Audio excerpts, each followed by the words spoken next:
And we are back. Another outstanding episode of the Square Table Degenerates during this illness we got going on nationwide. It seems like everybody and their grandmother's sick, including your boy. Today, we welcome to the show legendary pitcher, Mr. Denny Neagle. How are you today, sir? I'm great, Joe. Thanks for having me, man. That's awesome, brother. Where do you live nowadays? Are you back in Maryland? Where'd you end up calling your No, residence? no. I'm out in the Denver area. I settled out here. I ended up marrying a girl from the Colorado area. Okay. Since got divorced, but that's a whole other story. Yeah, I settled out here. I was still keeping a place back in Maryland where I grew up for until about 3 years ago now. But I kept it the last like 2 or 3 years because I moved my dad in with me, and when he unfortunately took a turn for the worse and started dealing with a bunch of illnesses and stuff. And then when he passed in December of 2021, I ended up selling that house back there and just settled out here for now. Okay, good deal.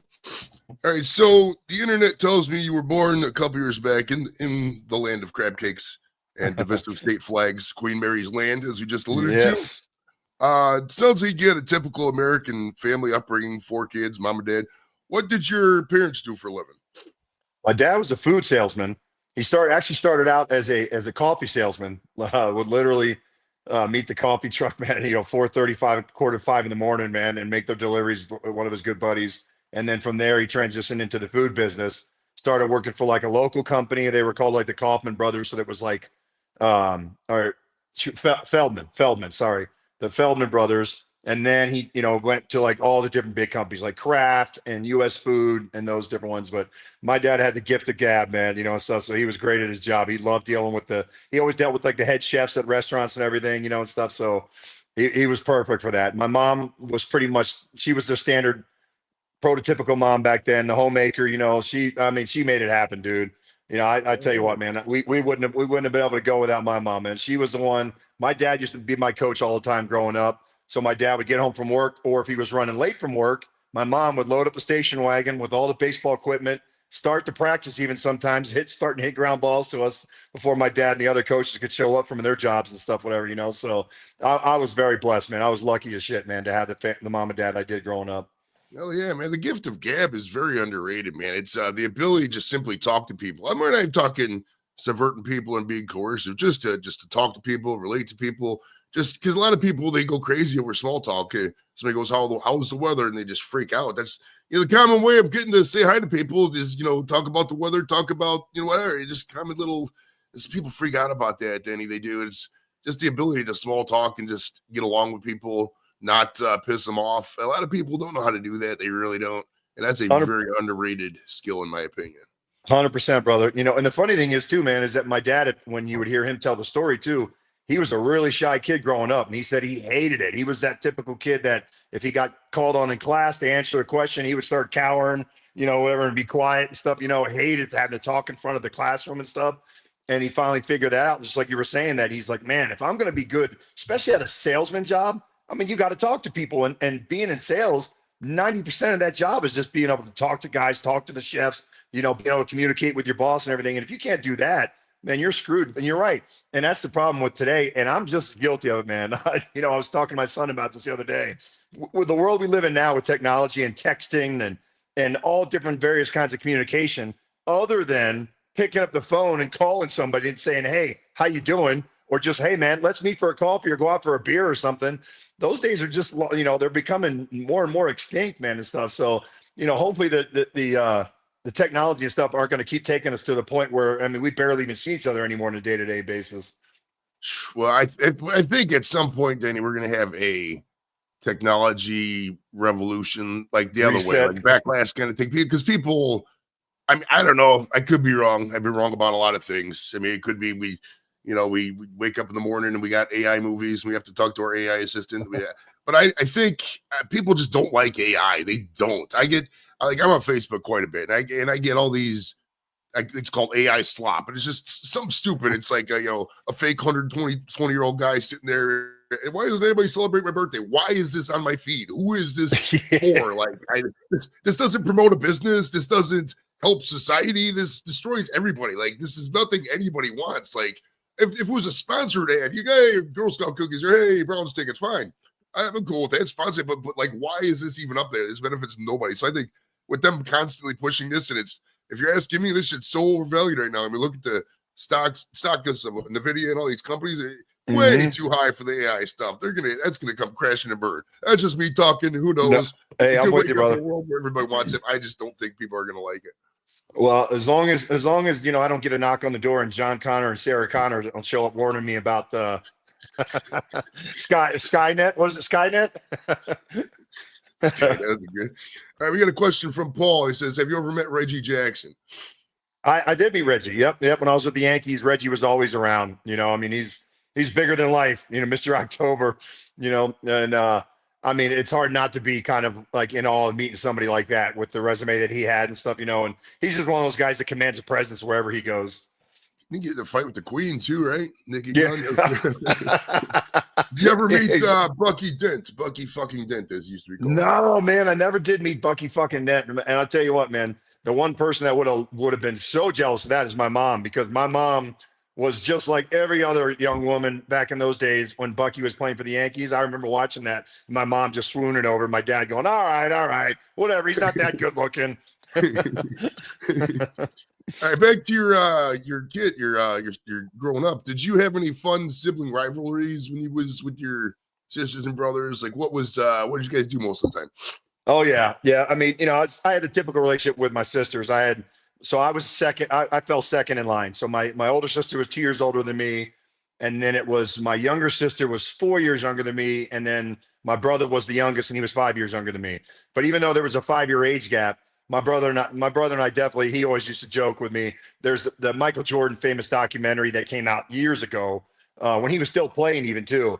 And when the guy narrated it in the video, it was like, it went something like, Michael had some great competition on the basketball court with some of his teammates in high school and stuff, but it was more of his daily battles in the backyard with his brother.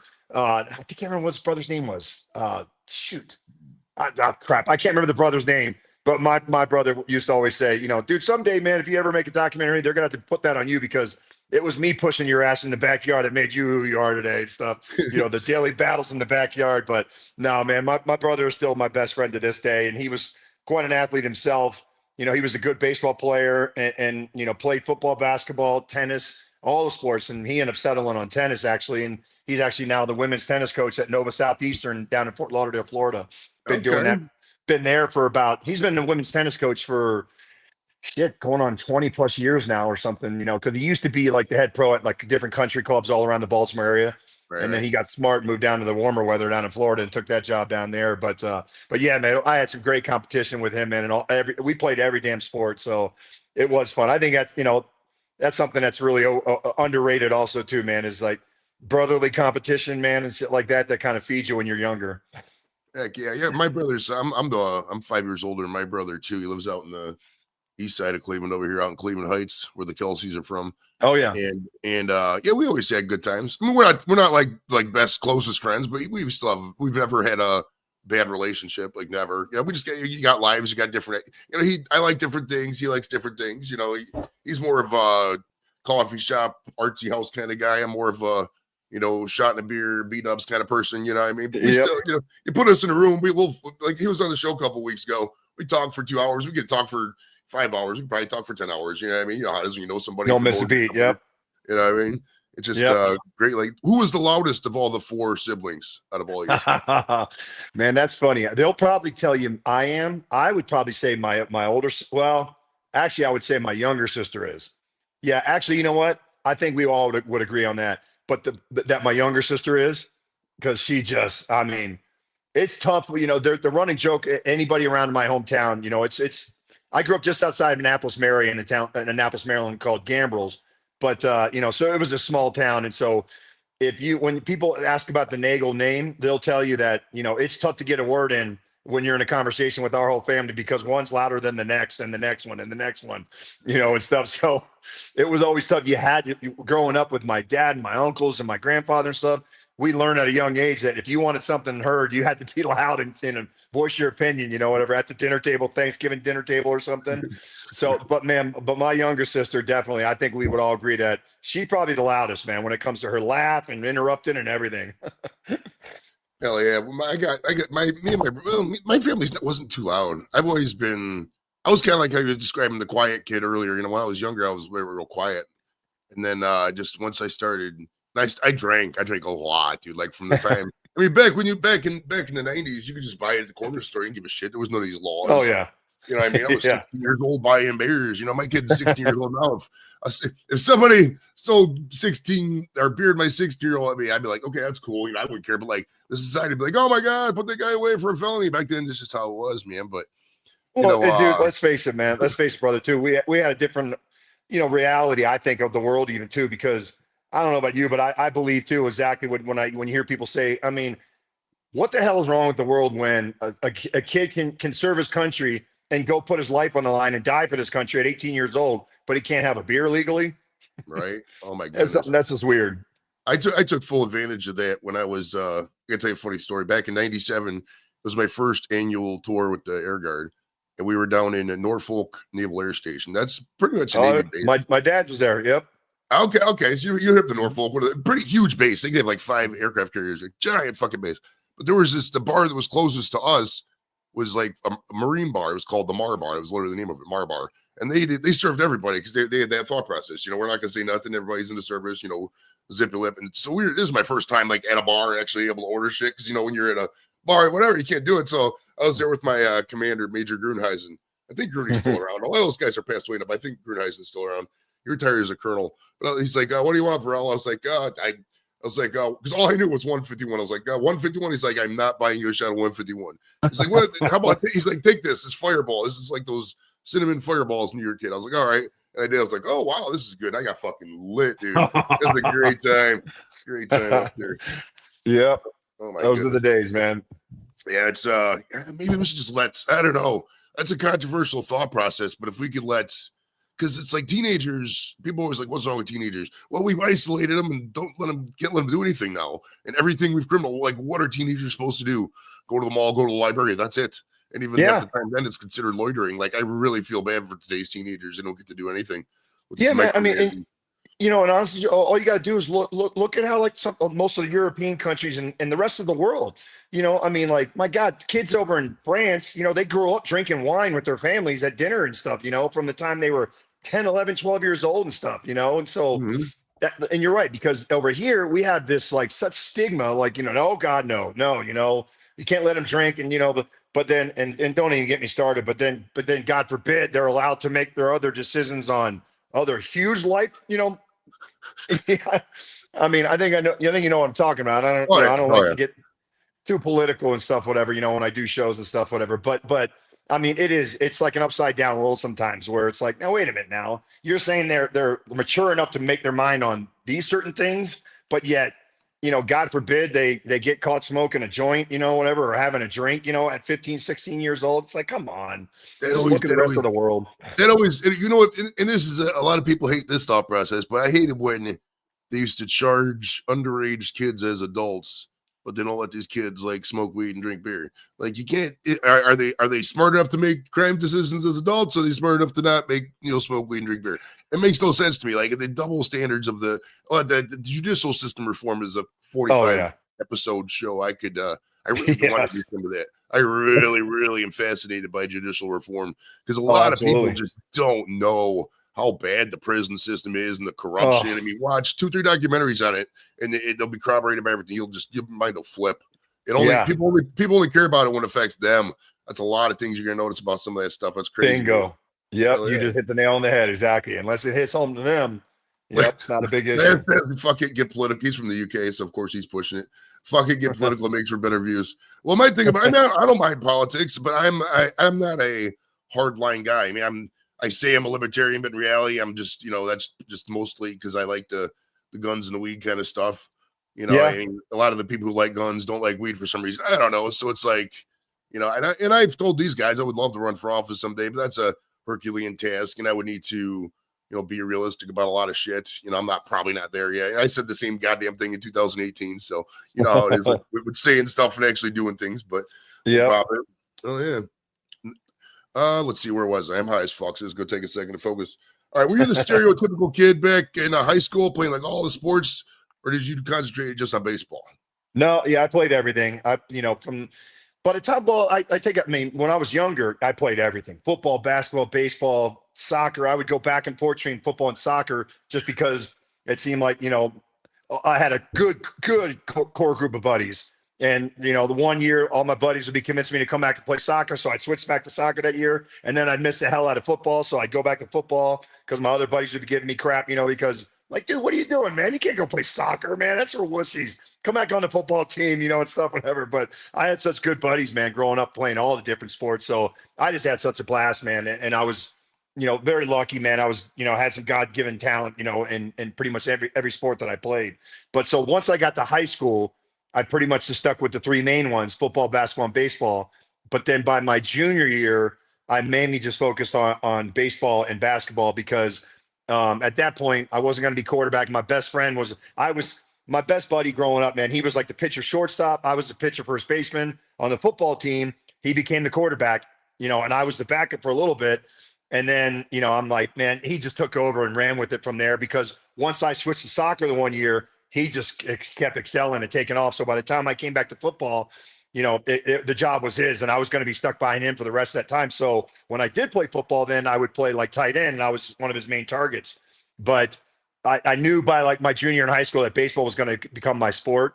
And there was a couple times in football, man, where I lowered the boom and took a stinger in that left shoulder, and my shoulder would just go numb, and my dad and the baseball coach were all freaking out, whatever, like, holy shit, is he going to be okay by spring and stuff, So I decided at that point, I'm like, you know what, I'm not going anywhere with football, and I don't want to ruin this chance because, I knew by my junior year that I might have a shot at this baseball thing. So that's why I finally just gave up football and focused on those two.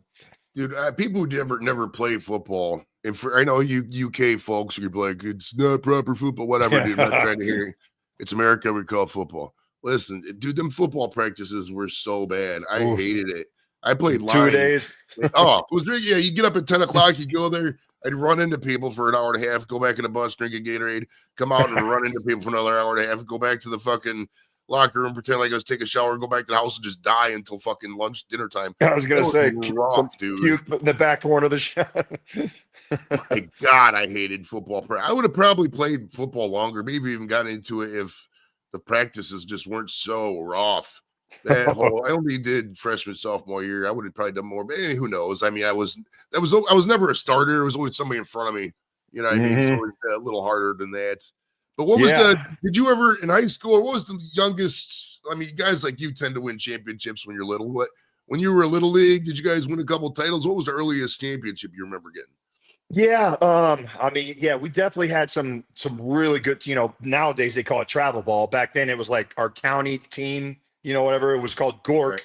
So it was Gambles Odenton Recreation Council that it stood for, and we were GORC, and so that was our version of the travel ball team. So with a bunch of teams that I played for on those GORC teams growing up, we definitely won a few championships. But probably the biggest one that I won through, God, because man, like I would never won states in football, basketball, or baseball. Even though baseball, my senior year in high school, we were ranked. My coach was legendary. He passed away right around the same time I lost my dad a couple years ago.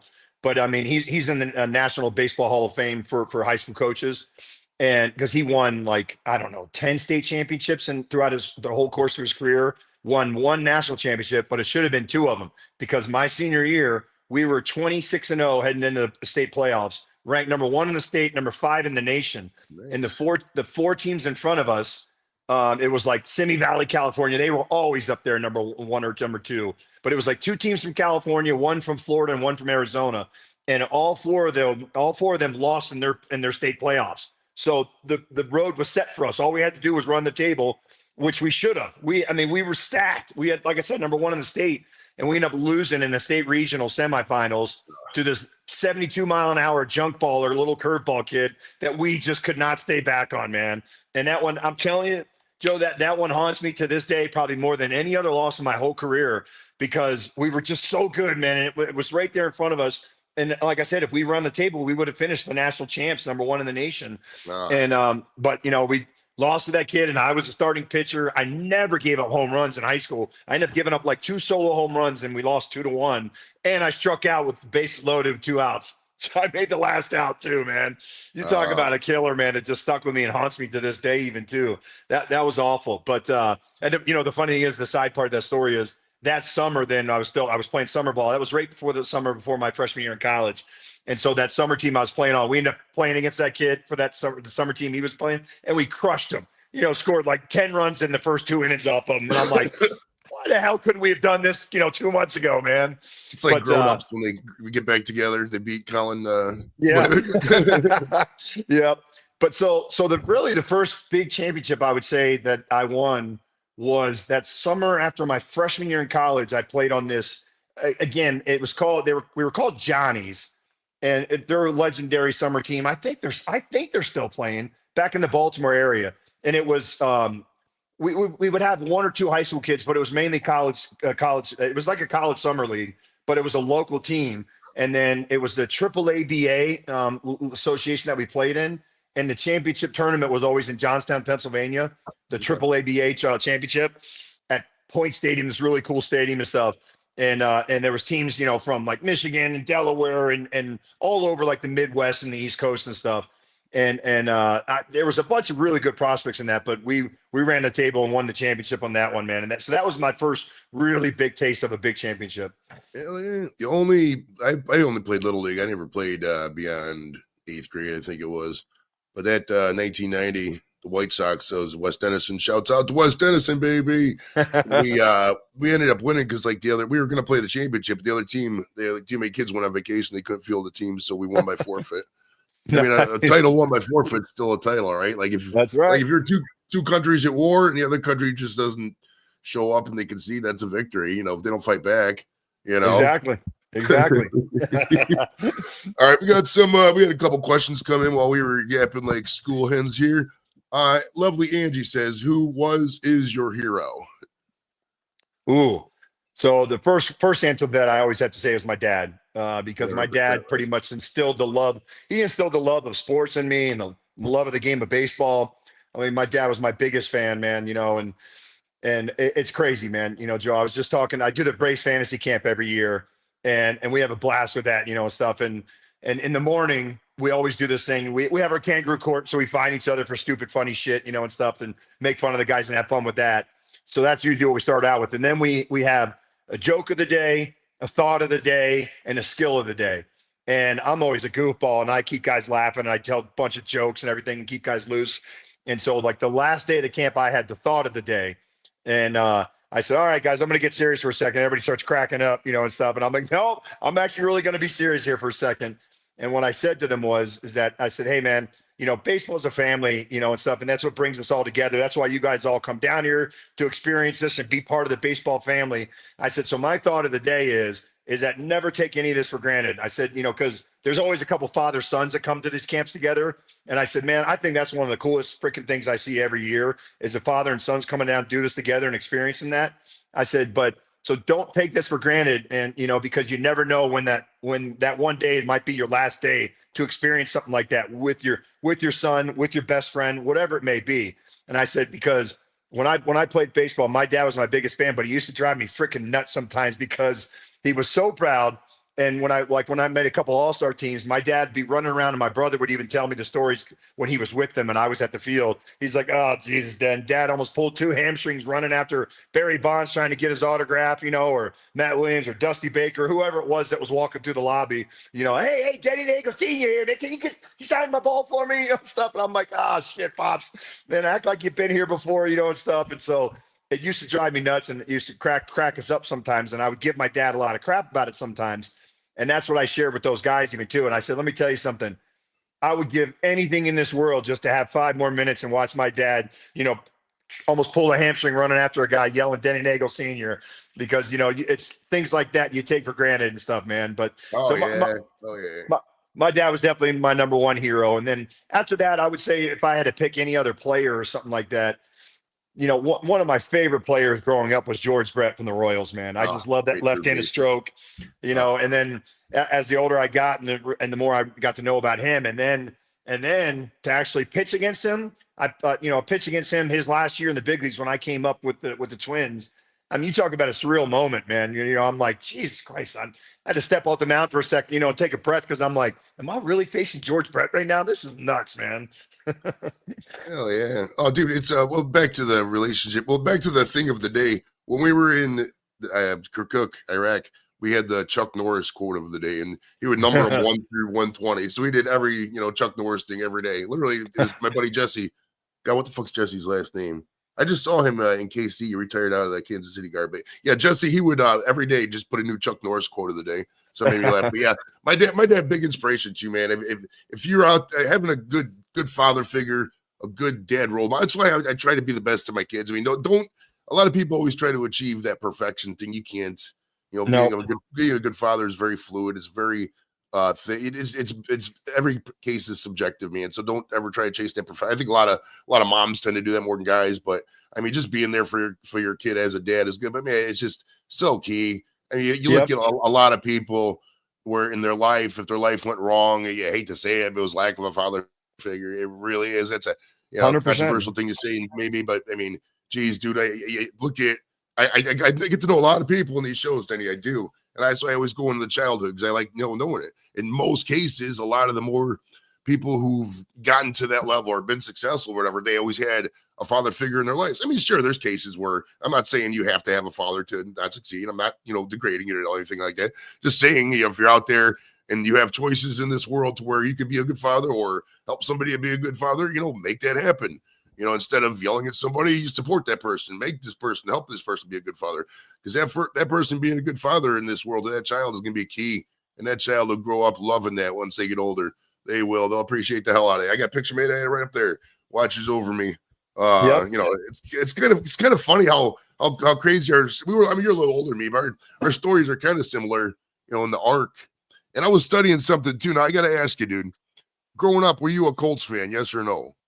No, nope. I was a diehard Redskins fan. Redskins. Okay, then that question goes out the window. But you're a Redskins fan. I noticed you did use the word Redskins. Yep.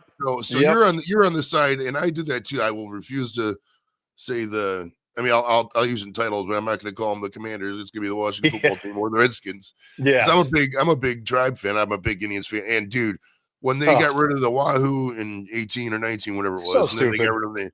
It just drove me crazy to the point of paranoia almost. I would just I get hostile. To this day, I get hostile on it. And people don't understand. They're like, why do you get hostile? It's just the name of a baseball team. It's like, dude, that was my life growing up. I've worn the same baseball hat for fucking 40 years now, at least. First one was with the Chief Wahoo on the back in 85 or whenever it was. And it's like, I really like that logo. And then for them to just make up some shit and say it's offensive. No, it's not. It's not. When you talk about, dude, you look at both organizations too. That's why there's a big proposal on right now that they're talking about going back to the Redskins name because, there's been so many Native Americans that have protested that they changed it and stuff. And the same thing with your Indians, man. People don't realize they were named the Cleveland Indians because the first Native American ever that played in Major League Baseball started with the Cleveland Indians. That's why they did it. The family, the descendants of that guy, they were pissed off. Same thing, so they caved to that small groups that, want to raise hell about the crap. And it's just so stupid. Oh, pissed me off to no end. Well, everybody's out there. Leb's probably seen it. I did a memoriam thing. I did hashtag 30 days of Wahoo. And I took because I had so much shit. I got fucking probably 80 baseball hats with it on that. And I did all the different things. It was funny. It was funny. Yeah, absolutely, man. But they'll always be the Redskins in my eyes, man. And again, the reason why I'm such a diehard Redskins fan too is because my dad grew up just outside of DC. So that was my dad's team. And same thing like Notre Dame, Irish Catholic boy. I heard my first curse words ever when my grandfather would come over to watch the game, especially the Notre Dame USC game every year. Holy shit, man. I remember just, as a really young kid, and to hear my grandfather just drop every fucking cuss word in the book. And I remember looking at my mom and my grandma going, Grandpa said a bad word again like that. And they're, shh, Danny, just let him cuss. Don't say anything. Well, it's funny because my kids, I'm obviously a huge Browns fan. I mean, you can't tell by all the Browns imagery in the shop. Absolutely. My kids grew up. When they're trying, I think back on the years that they were listening, and I would drop the worst cuss words back. After 2016 when the Cavs won the NBA title, a lot was lifted. Like that was a burden. I don't do the. I thought, okay, at least they won some team won something in my lifetime. Was it optimal? Did I really want LeBron to get all that credit? No, whatever. No. It's a title. I got to have my moment. I got to black out downtown Cleveland, have fun, good time. But but it's funny. But before them, I was so hostile, dude. Oh my God, it was so rough. I mean, people always think about they suffered as fans in this, and I mean, Cleveland was just so bad, especially. Guys my age, the later Gen X people, dude, it was rough. I mean, my earliest memories are the drive and the fumble, and then you go into, the Indians are so bad, and then they get this arc, and then they just get so close against some of your teams, which we're going to get into. Too. And then to have the Browns just leave right in the middle, it's just, oh my God, I don't want to do a pity as me party because there's but I'm with you, brother. Because it's funny, Joe, because you would think, for me, having been there and done that, as far as playing, being a professional athlete and going through all that some of my buddies would even say, they're like, dude, really? You get like that, that hyped up when you want? I'm like, fuck yeah, man. It's my team, the Redskins, dude. It reminds me of, like I was just saying, it reminds me of my childhood, watching those games with my dad and my grandfather and stuff. And, at least in my case, I was lucky enough that I went through that great era with the Joe Gibbs era, that we won 3 Super Bowls from 83 to 91, and stuff. It was almost like Braves fans. We got spoiled a little bit, with how good teams we had back in those days. And then going through everything that we went through over the last 30 plus years now, whatever, since that 91 team, and so many different quarterbacks and different GMs and different coaches, and stuff. And so now, dude, I mean, you talk about being freaking excited, man, getting Jaden Daniels and watching him. I'll tell you a story about that one too, Joe.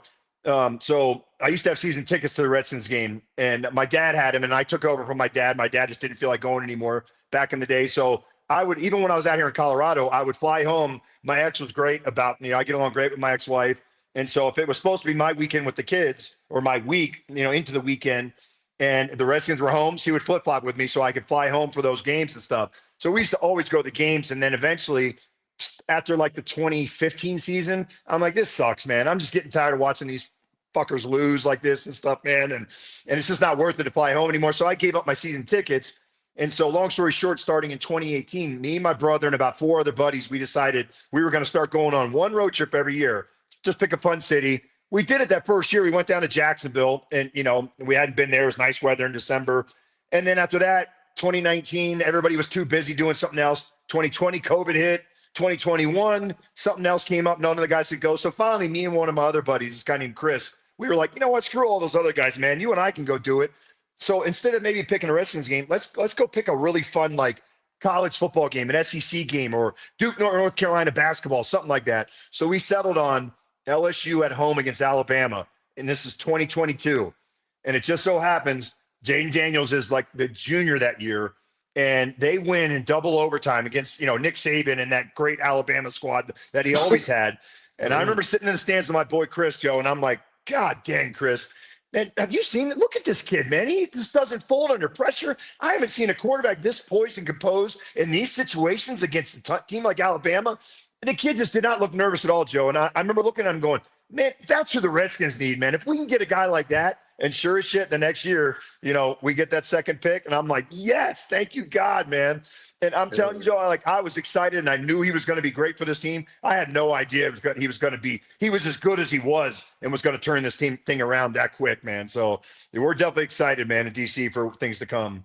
Oh, 100%. Well, I mean, I'm as you know, a huge Browns fan. You talk about road trips. We always take a bunch, and the Browns played Redskins last year, so we pegged that in. It was like, fuck, this game might be winnable. These guys were just like 4-13 or some shit, so you never know. So me and my buddy Hernan go out there to Landover, I think it is. Yeah, we got stayed. I think it was the Best Western right on the street. We just walked over and go watch the game, and obviously you guys just stomped us. And then as we're leaving, there's this guy with a megaphone yelling across the street. We left like third quarter. It was like, we're going to watch this shit. We're gonna kill. This guy's like, hey, Browns fans, why are you leaving early? I looked him dead in the eye. I was like, dude, we're losing by fucking 30 points. What would you do? And just kept walking. Like, don't ask me the dumb questions, bro. Daniels said, I'm just like you, dude. I was, well, it's a good thing for like the Browns. I mean, if the Browns want to move up this year, obviously we need a quarterback. So yeah, I mean, the model is what you guys did. Just bring in the rookie and fucking excel. I mean, not everybody's gonna make the AFC or NFC championship game, but I mean, what a great year for you guys. Fucking hell, dude. yeah. Oh Fucking hell. man, I'm definitely excited for the future. That's for damn sure. All right. So after you was in high school, did you pretty much know you were going to play baseball at the next level? Like, did you start getting recruited by maybe major league teams and, Yeah, NCAAs and shit like that? What was the deal there? yeah. I was definitely scouted, for Major League Baseball, but I knew I was still a little short, as they say. Not short stature wise, but short with the fastball. It just wasn't. I was in high school by my senior year. I was probably an 80 to 84 guy, which was good back then. Left-handed that could hit low 80s and mid 80s and stuff, whatever. But I wasn't the guy that like lit up the guns and I wasn't going to be a high round pick. So there was teams that said that we might take you like back then they used to have 50, 60, 70 rounds almost in baseball, And so there was a chance their teams were going to take me in like the 50th or 40th round or something. But I told them, I said, look, don't even waste your pick with me. I'm going to college for sure. So I was getting recruited to University of Maryland, Georgia Southern, Florida Southern, NC State, a bunch of teams up and down the East Coast being from Maryland. My number one choice, because the other thing I love to do that I didn't touch on earlier, but I used to love to ski. We had some pretty decent mountains in like Pennsylvania and West Virginia back where I'm from. And so baseball at that point, by my junior and senior in high school, baseball and skiing were my two loves at that point then.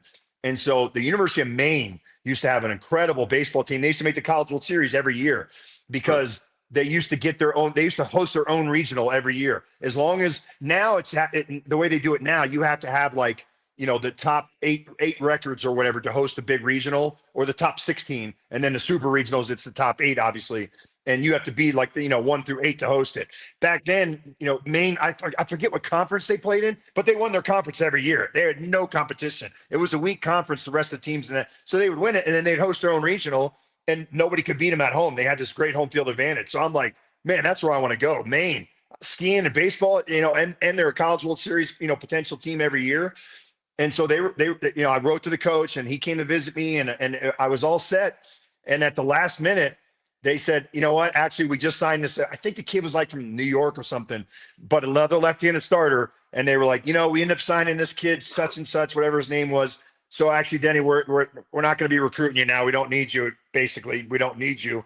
And I was like, what the fuck? Are you serious? All right. So I ended up going to University of Minnesota, and that's where my high school coach was actually pushing me to go, because he had coached in the Junior Olympics with the coach from Minnesota that summer before. He was pushing me to go there. I'm like, Minnesota, man, Maine's cold enough. Minnesota's going to be freezing. I don't want to go there, man. Cool. But I flew out, took my visit, fell in love with it, man. The head coach was awesome. He actually just retired this last spring. I went out for his big retirement thing. Oh, nice. He was there like 43 years. He broke all kinds of Big Ten records, and even on the national level, I forget, he holds a couple of records with that too and stuff, but just a great dude, man, with a great program and stuff. And as fate would have it, man, little storybook part of this was my friend, we used to host a tournament in the Metrodome. It used to be called the Wheaties. Then it was like the Pillsbury Classic. And we would fly in like 6 of the top teams in the country and stuff. And it was, so like Oklahoma State, University of Miami, Arizona. And my freshman year, Maine was one of the teams, and they were ranked like number 5 in the nation, whatever, going into it. And I got to pitch against it. I went to coach. I said, Coach, can you please let me face them? I want to stick it up their ass, man. I just want to prove it to them, And he goes, yep, you got it, buddy. And so, man, I went out and threw like a 2-hit shutout, man, and stuck it up their butts and was like, there you go. Take that, man. That's for not recruiting me. Yeah. How many seasons were you at Minnesota before you went pro or got drafted? How did that work? Yep. So baseball was, and it's still pretty much the same, but once you go to a 4-year school, you either have to be, if you turn 21 and you're like a redshirt sophomore, you can get drafted. Otherwise, you have to play 3 years. So I was eligible to be drafted after my junior year, and that's what happened. I got drafted in the 3rd round after my junior year by the Twins. It was funny because the Twins were taking a lot of heat at that time because they kept letting, being a local, more of a smaller local team, like the Twins, they're not the Yankees, they're not the Dodgers.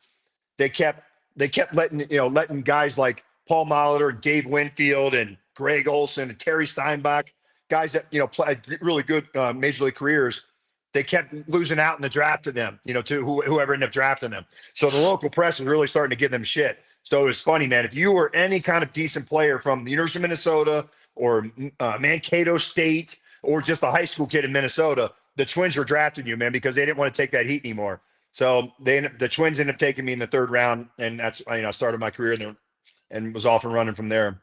Okay. What any minor league towns that maybe particularly didn't care for along your journey to the major leagues there?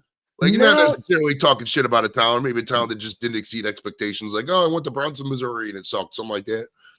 No, what's funny is that none of them really like. I had a great time, and I was very lucky, man. And blessed. And yes, my performances helped this, but I was one of those guys that I hit every spot. I literally hit rookie ball, low A, high A, double A, triple A, and then into the big leagues. So I hit every stop along the way, but each one was like very brief. I made it up to the big leagues in less than 2 years. Well, it was right about 2 years from my first game in the minor leagues to when I made my major league debut. So, but I got to hit every stop along the way. I got nothing bad to say about every 10 because I was in the Appalachian League, in Elizabeth in Tennessee. And dude, you talk about, that's what I was going to say though. You talk about some old country bumpkin, in the Appalachian League and those Appalachian Mountains and stuff. Pulaski, Tennessee, Princeton, Tennessee, Burlington, North Carolina, Bristol, a lot of where you hear like a lot of the race car driving, and they have the circuits coming through there and stuff. But man, it was like moonshine cities and stuff, man, stuff, and people coming out in their overalls and nothing else on, stuff, whatever. So it was, you saw some shit in some of those small towns. That was for damn sure. But I had a blast though, man. Hell yeah, man. So you get called up to the majors on that 1991 Twins team. Man, you got Kent Herbeck, how we pronounce it. Yep. Kirby Pocket, bro, Gary Gaetti, as everyone remembers, they won the series that year. Did you feel that vibe when you were first getting action, or was that just part of your career? Like, describe that locker room for the time you were up there for your call up. Yeah, man. So I always say that, especially in the older days, man, when you had some great veterans, like most teams did, you were blessed to be able for them to teach you the game, and not just, I'm not most of the time too. It was, they taught you the game within the game and how to be a pro and how to handle yourself in the locker room, off the field, and stuff, whatever, and how to be a good teammate and stuff. And guys like Kirby Puckett and Kent Herbeck, Chili Davis was one of the guys that really took me under his wing. He had this thing about, hanging out with pitchers. So like he took like me and Scott Erickson under his wing and stuff, because he goes, now you guys remind me of my boy, because he came from the Angels before that. And Chuck Finley was this guy, the left-handed pitcher, and stuff. He was the one that was married to Tawny Katane. She was married to the lead singer of Whitesnake and stuff. Oh, and yeah, I remember Chuck Finley. Yeah, Chuck was like a Hollywood guy, and stuff, and he had the looks and everything. So Chili was like, man, Denny, you and Scotty, man, you guys remind me of my boy Chuck too. So I'm taking you under my wings, man. So Chili used to take care of us, man. And, we never had, you never had to pull out your wallet in front of him and stuff. It'd be offensive, if you did that stuff. And so it was great though, man, to be around that vibe and to feel that and to be part of that whole experience. Cause I ended up not being on the playoff roster. They didn't need the young left-handed pitcher at that time, whatever, when I was only up for a couple months, but the Twins kept me around, and me and a couple of the other younger guys, just to experience, like you said, to be around that experience and feel that, and just feel what that's all about, to be in the postseason and stuff. That helped out a lot, man. And then watching, because watching somebody like Jack Morris do his thing. I mean, I don't know if you remember, but that's the series where he threw 10 scoreless in Game 7. I mean, that's just unheard of. Pitchers barely go 6 innings these days. But to go 10 scoreless in Game 7 of the World Series, I mean, it's one of the greatest pitching performances I've ever seen and ever will see. He had a stop in Cleveland, Jack Morris. I remember. Oh that. Yeah, yep. He had a hell of a career, man. Yeah, you got some questions from the chat. Some of these, apologize if we're talkers, guys. We'll get every question you drop, I'll answer as long as Denny wants to be on here, bro. We got all day, at least not all day, you know what I mean. All right, it says from Hank, did you get to meet Bob Uecker? R.I.P. Yes, I did, man. I mean, that's one of my idols, man. I mean, who wasn't a fan of his, especially as a kid growing up? I mean, I remember I was in college, I think, when Major League came out. And so just a ball out, just a bit outside, and stuff. And Vaughn coming from the California Penal League. So just the guy is just a national treasure, man. And so whether you play for the Brewers or not, we were all fans of his. And whenever you went through Milwaukee, the first thing you want to do was meet Uke, man, because the guy just had, 100 stories. But just to be around him, man, he was just that natural affection and that laughter that he had and stuff, man, it just rubbed off on you. Oh yeah. All right. They had a discussion about chili in the chat while we were talking. What do you are you a chili guy? If so, do you have a chili preference? Beans, no beans, etc. I do both. Like when I make my nacho cheese spicy dip, like I did for the Super Bowl and stuff. I'll do the Hormel beans or the Hormel chili in my cheese. I'd mix it with Velveeta cheese, salsa, Cholula, and then a big can of Hormel chili. But I do that one without beans because a lot of people when I have people over, some people don't like the beans. I love Hormel beans though too. I love all kinds of beans, man. So yeah, in my regular chili, oh yeah, I'll load it up with some good. I like mixing it with some black beans and red beans and stuff, man. So absolutely, I'm a beans guy. Yeah, I just trust whatever the cook wants to give me. I'm not really a chef myself. I'm more of an eater. Not that I can't cook. I mean, if I cook for sustenance, fine. But I mean, there's so many people out there, that cook or want to cook or give me a good special. I mean, like if the bar down the street, Travelers, for example, they got burgers from like 11 till 7. They got burgers for $7, and that includes tots. I had $7, dude. I could give a tip of $12. That's still a nice meal, you know what I mean? So why would I, go out there? Because by the time I go out and buy some beef and buy some buns and buy some lettuce and buy some tots, I'm $35 in. I just give this guy $7 and they drop it right there. So it's like that's why, but I see it though. So I'm just whatever the chef wants to give me. I'm not going to hate either way. Oh, absolutely. All right. Lep's got a question about Indians players. Was there any Indians players you didn't like facing? Ooh, yeah. Definitely Manny back in the day, man. When Manny was on those squads, I mean, he was a tough out, man. Holy crap, because he had such quick hands. He could cover the outside corner, but his hands were so quick that if he tried to go in, he had that hole like a lot of guys will if you go up and in enough. But his hands were so quick that if you missed it by that much, Manny was going to get you, man. So I definitely did not like facing him. That's for damn sure. Oh, 19. I've never seen Ted Williams play baseball, but if I could reckon Manny Ramirez, and especially like that 1999 year is probably the closest I'll ever get to see. What a pure swing, right?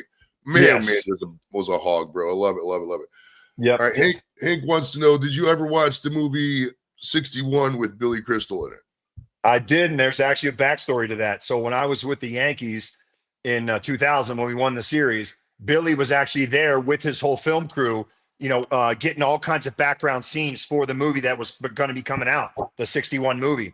And so he stayed throughout the whole series and stuff. And so when we won it after the game 5 and we're on the field and they're celebrating and stuff, I got I'm from Maryland, so my whole family just took the train up. It's only a 2-hour train ride up into New York. So they were there for the whole series too. So when we won it, now we're on the field and I'm going, hey, Billy, this is my dad. This is my brother. This is my uncle. This is my cousin. This, probably after about the 10th one, he goes, holy fuck, how many Nagles are there, man? My God. So he was funny though, man. He was a good dude, man. He's such a diehard, Mickey Mantle was his idol and stuff. That's why he wanted to make that movie. And he's, it's always been known he's, was the biggest Mickey fan and biggest Yankees fan. So it was cool to have that whole film crew there getting a bunch of that background scenes. So it was definitely fun to watch it when it came out. That's cool as hell, man. All right, let's get back to some baseball here. So after your rookie year with the Twinkies, you get traded to the Pirates, the Buccos, and you get thrown in long relief. Were you was that the plan? Is that just part of the business going? You wanted to be a starter all along, right? You didn't want to be a long reliever, if I'm correct. Absolutely. So is that just the natural progression in baseball was just to do long relief until you catch on, have one good 6-inning pitch, and they're like, oh, this guy can start and just throw him in, something like that? Yep, pretty much. It's just paying your dues. It's almost like a lot of quarterbacks, when they get drafted, it's very rare for someone like Jaden Daniels to step in and be that stud right away.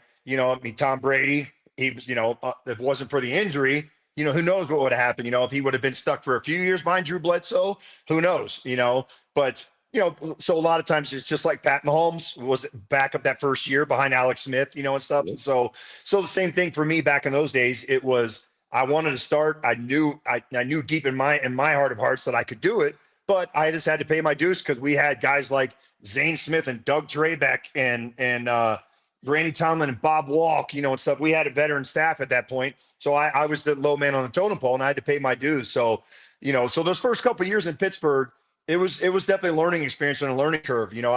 I wish, it would have been nice if I would have had a little more success earlier on, but it is what it is. I had to go through some of the growing pains in order to get where I needed to be and stuff.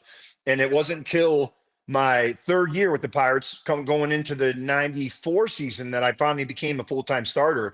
Ray Miller, my pitching coach, who I love to death, and God bless, rest his soul, he just passed away last year, but Jim Leland loves telling the story. Ray wanted me to still be in the bullpen because he was almost starting to mold me as more of a setup man / closer.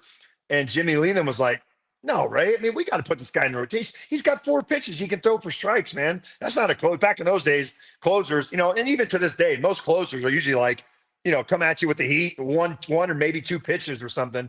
If you have a 4-pitch repertoire, that's more suited for the starting rotation. So Jimmy was the one that said, no, we're putting him in the rotation, man, and we're going to go from there. And so that 94 season was perfect for me. And I really got to learn and start to really hone my craft a little bit.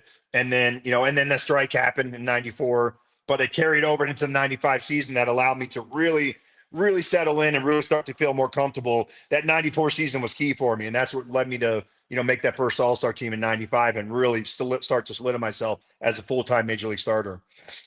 Oh, yeah. All right, we got a question from Sharky Kev. He says, is the 100-mile-per-hour pitches today ruining pitchers? You see a lot of pitchers on the injured list. So basically, I mean, are they – I mean, that's a good question, too, because, back in the day, you would see guys, they'd have 10 complete games a year, whatever. They wouldn't have the pitch counts. Now it's very segmented. I mean, but these guys are getting Tommy John surgery when they're in middle school. Like they're taking aspirin. Yeah. Is analytics? And I'll expound on this question just to include analytics. Yep. Have they kind of destroyed a lot of the game with analytics? Like the whole Moneyball, have they gotten so good at it that they've gotten to the point where they're bioengineering kids, so to speak, with the surgeries to where they could do it? I mean, what's your take on that whole progression, especially, with the pitchers, and wearing them out kind of thing?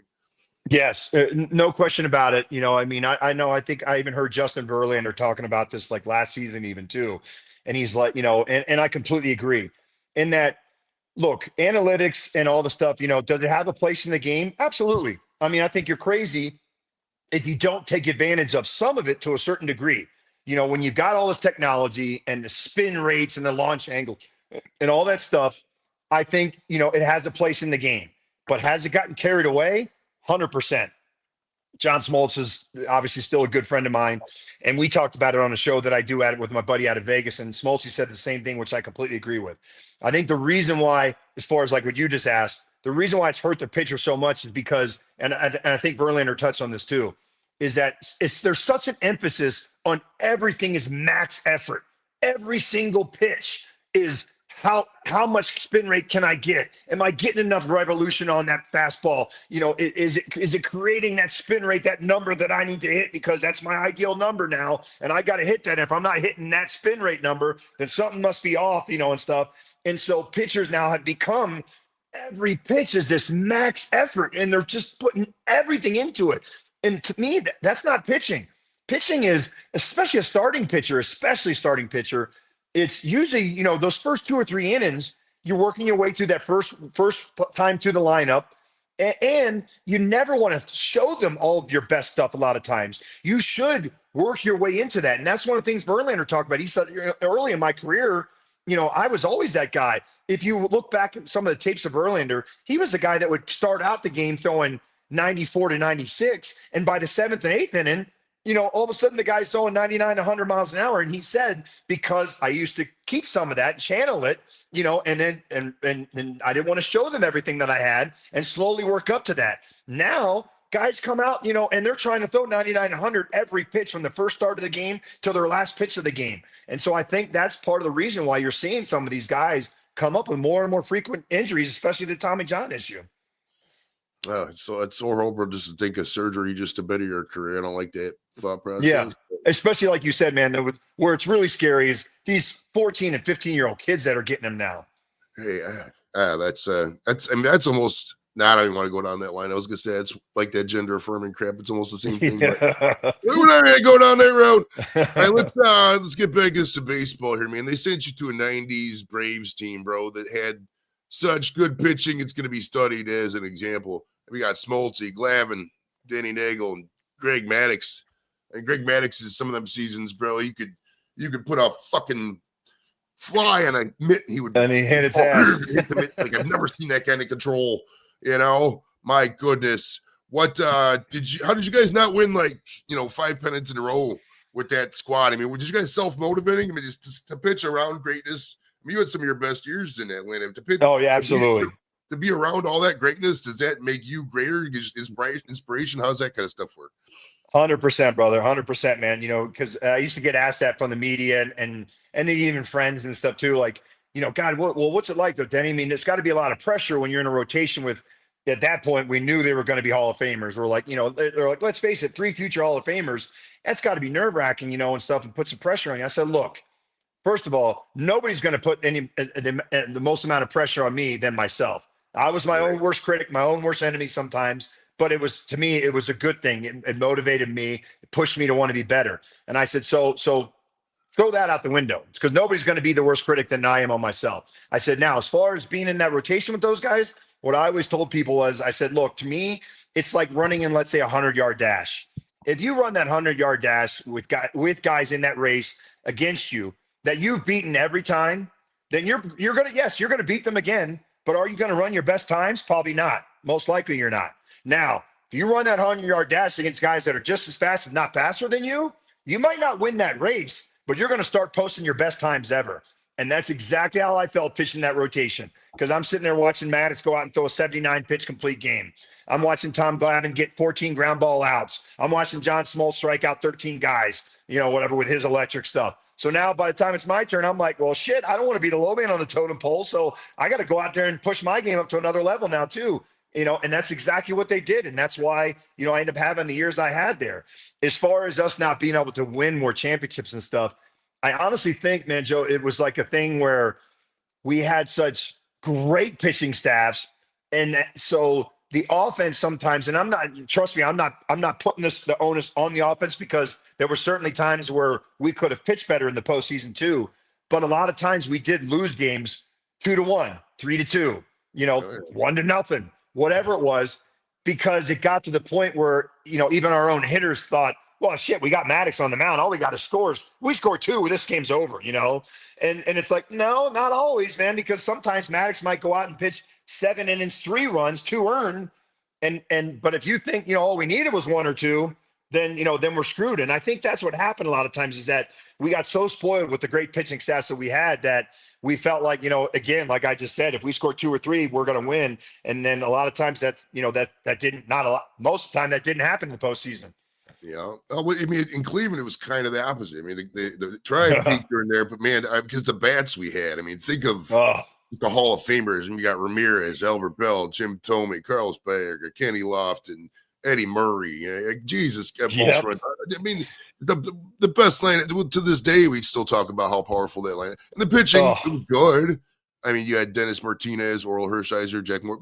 These are guys who just come in here to, these guys are they're past their prime, so to speak. Yes. You know what I mean? Oral Hershiser peaked in the 80s, same thing, Martinez, et cetera, et cetera. Jack Morris winning a great career when you think about it. Yeah. Like these guys are, not exactly right in the middle of their prime. They helped us great. But man, imagine taking like that Braves pitching staff with that Tribe bat right there. Yeah, if you combine those two. That's what we need to do. We need to meld it. Combine the 2 cities, call it like Clevelanta, and just have we win like fucking 9 in a row, right? All right. So regardless, you ended up going to the Yankees and winning a World Series ring at the Subway Series 2000, great series. It was your first American League team since you was a rookie. Now, did you really care back then, or did you like the pitchers want to go to AL versus the NL because of the DH thing? What was the deal? No, some pitchers did. Some pitchers preferred the AL because they didn't want to hit, and stuff. And all they want to do is just go out there and pitch and then be able to relax and not have to worry about going up to bat and then putting a bunt down or trying to swing the bat and stuff. Me personally, I love to swing it. I'm going to brag for a second. I ended up hitting 5 bombs, 2 grand slams in my career. So I love to swing it. and I enjoy the challenge of trying to get a bunt down against Randy Johnson, or something like that. Watching that guy sling it, 99 miles an hour, 3/4 felt like it was, almost touching you by the time he released it, and stuff. But more importantly, brother, I would much rather face a pitcher on the opposing team hitting 078 than freaking, a DH hitting 315 with 38 bombs, and stuff. Because in the National League, when you had that 8-9-1 coming up, in an inning, a lot of times, Right. the 8-hole hitter was usually kind of like a weaker slap hitter. Then you had the pitcher, like I said, that for the most part, with the exception of a few guys, there's a few guys out there that could swing it. Mike Hampton could really swing it, guys like that, and stuff, whatever. But for the most part, if you faced an 8-9-1, that was a lot of times that could be a breather inning for you, especially if the leadoff hitter was more of like just the punch and Judy slap hitter, and stuff. So you would face an 8-hole hitter hitting 215 with one bomb, the pitcher, and that one. So those could be some really breather innings for you, so to speak, and stuff, and those were nice, man, sometimes. So, but plus also, dude, I just love that style of play, man. To me, it was more managing involved and stuff, because now let's say you're down 2-1 and it's the bottom of the sixth coming up, but your pitcher, is pitching great. Let's say he gave up 200 runs in the first inning and he's been dealing now since. Do you really do you really want to take him out? No, you don't want to, because he's pitching his ass off. But his spots, like let's say his spots due up fifth, and now you got 2 men on and 1 out or 2 outs. You got to pinch hit for him. You got to take a chance right there. But what if all of a sudden you do that, the guy pops out, strikes out, and now the reliever comes in and gives up like 3 runs the next inning. So then you're scratching your head going, shit, man, I should have left him in there. So to me, that kind of style of play, as far as the managing style, that there's a lot of big decisions involved with that. So I miss that. I miss having that difference of the two leagues. Yeah, that was literally my next question. So you're not a fan of the universal DH. Was it kind of inevitable that, with the way, because it seems like it's more of you have to call us old, but that's kind of like an old guy league kind of thing. I don't know. Do they try to appeal too much to the younger group to where, is there a balance? If you think, we weren't around for the 1920s, 1930s, 1940s, etc. But if you read about the stories, back then baseball was everything. It was a national pastime. You talked about it. Growing up, I used to listen to games on the radio, on the porch and shit like that. Granted, there's other entertainment options now, and I'll keep up every now and then, but it's nothing like how it was. Is there a way for baseball to get back to that, or is it just basically chasing all the people who aren't dead yet? What's your take on that? Yeah, I guess, look, the way I look at it is that, yes, am I a little bit old school? Is there certain things that I haven't liked that they changed, and stuff with the game of baseball? Sure, absolutely, and I'll hit on that in a second. But when I really step back and think about it, let's face it, the game is always going to evolve and always going to change, because back in the day, they didn't even have a DH. The DH, I can't remember what year the DH came into play. I think it was like the early 70s that they finally came up. Yeah, something like that. Yeah, I think it was like 73. And so before then, all pitchers hit from both leagues. And then, so then baseball had to evolve and accept the fact that now there's a DH in the one league. And I think, everybody came to accept that. And that was the game of baseball that we all know. Me and you growing up and stuff, that's all we knew. So now it's the same thing. It's, even though I still miss it, and me personally, if I was still playing, I would have wanted to swing it still. I know guys like Kershaw and like Greinke, Greinke, when he was still playing and stuff, he'd love to swing it, and stuff, man. But and so, but before you know it, another few more years are going to go by, and we're going to even forget that the pitchers even used to hit in this game, and so in that kind of aspect, I'm okay with that the game's got to evolve. Now, a couple of things that I don't like, and I think it's stupid, is, and I get it that they're trying to speed the games up and save the pitching and save the arms, but this whole freaking extra inning shit, man, with the guy on second, to start the inning and stuff. If it's such a great rule, then why don't they do it in the postseason then too? There's a reason for that, because that's not the way the games are supposed to be settled, So I'm not a big fan of that. I didn't think that I was going to be a fan of the pitch clock, because I'm like, come on, baseball, it's not supposed to have time stuff, whatever. However, me personally, when I actually had to step back and think, because at first I was like, oh, that's stupid, man. But I'm telling you, Joe, there were some guys that we used to call that you'll remember Rick Sutcliffe. Oh, yeah. He was a former Indian. He was one of those guys we used to call the human rain delays, because he was so methodical.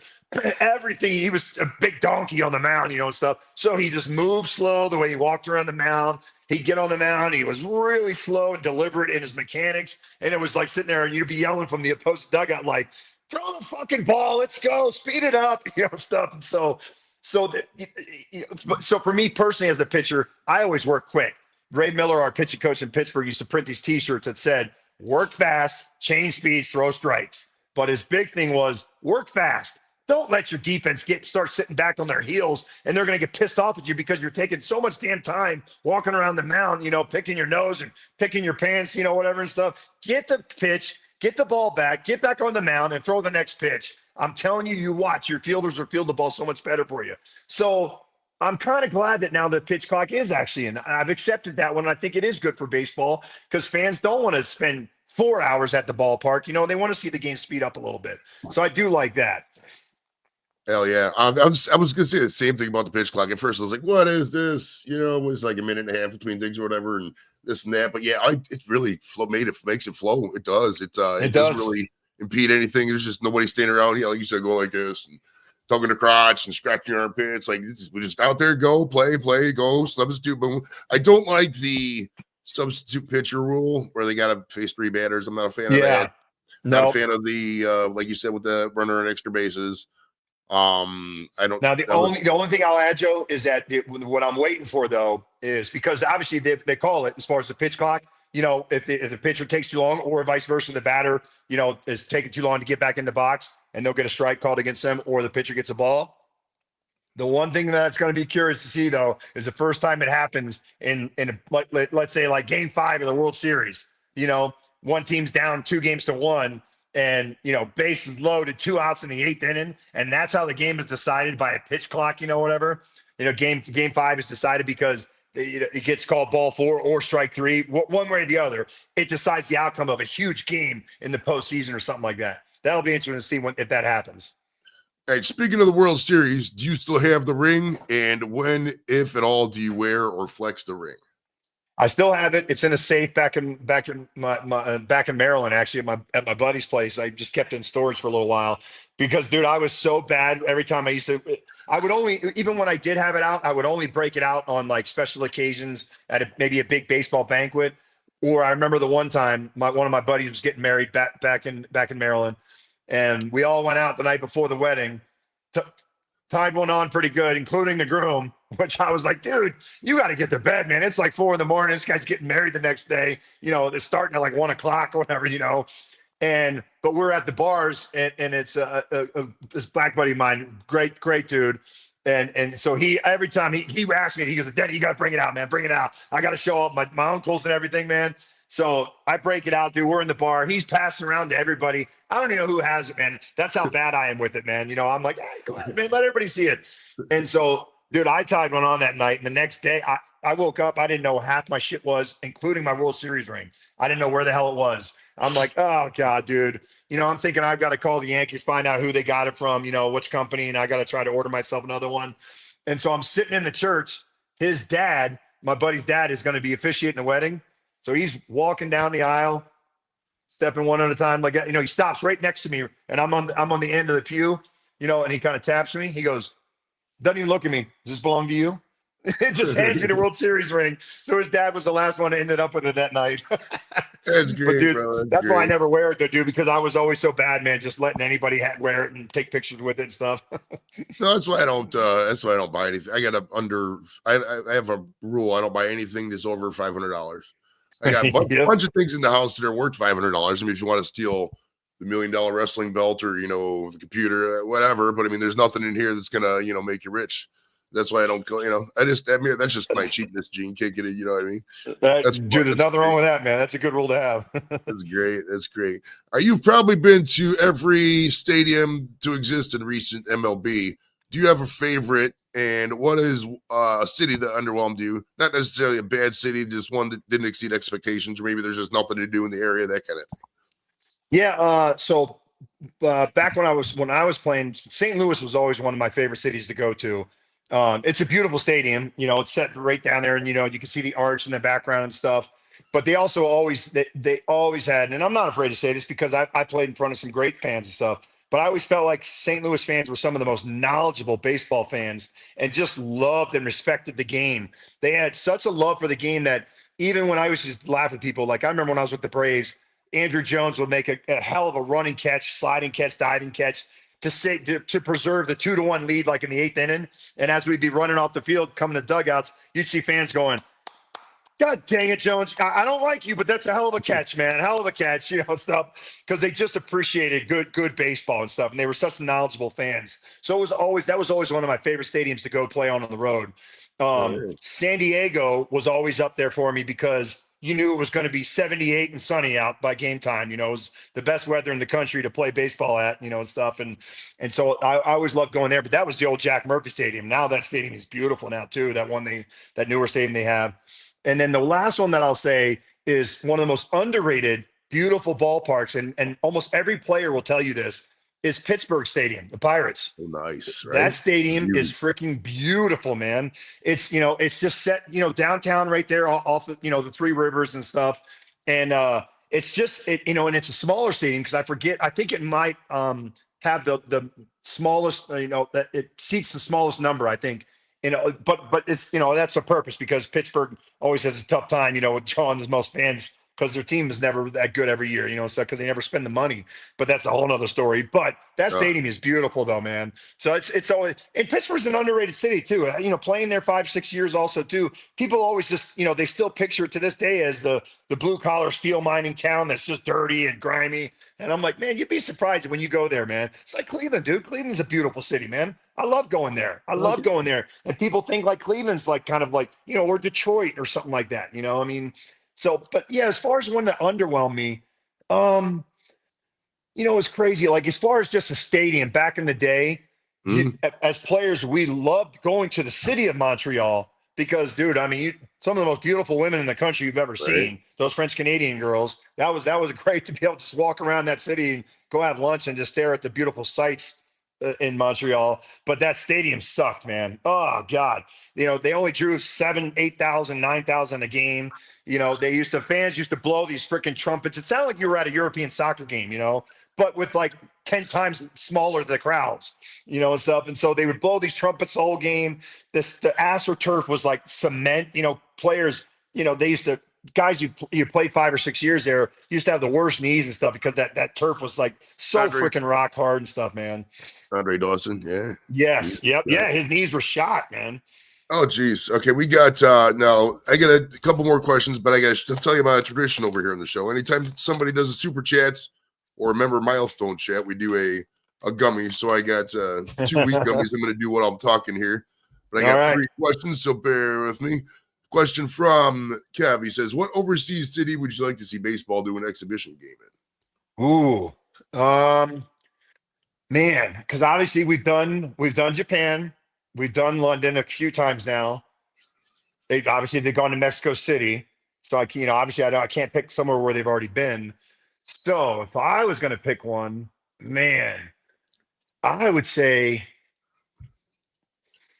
you know what? I would say somewhere like, man, like somewhere like over like in Rome, Italy, or somewhere like that, because through the World Baseball Classic, you've seen like that team Italy has actually started to, be pretty competitive. Now they kind of like bend the rules a little bit, with the qualifications on being able to play for some of those countries. It's like if you had a great grandfather that came over, back in the day through Ellis Island, and stuff, whatever. They can. I forget exactly how they trace it back now.